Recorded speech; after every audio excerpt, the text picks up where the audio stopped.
Hello， 大家好，我是 Alexis。今天这个视频想跟大家分享一款简单容易制作又好吃的甜品给大家，那就是芒果布丁。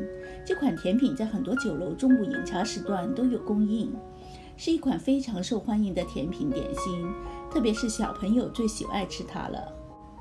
首先我介绍一下它的材料，芒果2个大约是780克，鲜奶油200克左右，鲜奶250克，冷开水250克，砂糖70克，你可以用到80或者90克，鱼胶粉20克。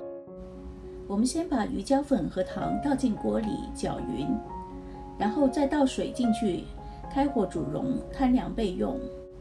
接着我们把芒果肉取出，分成2份，一份切粒，一份用搅拌机整成芒果浆。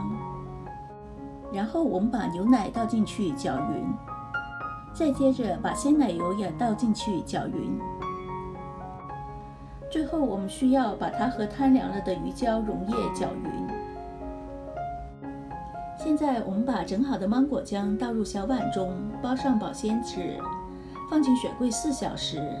这样我们的芒果布丁就做好了。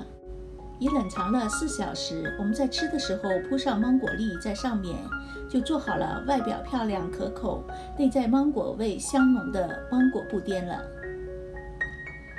大家也试着做来吃吧，我会把配方写在说明文里，供大家做个参考。好了，今天的视频就到这里，希望大家喜欢。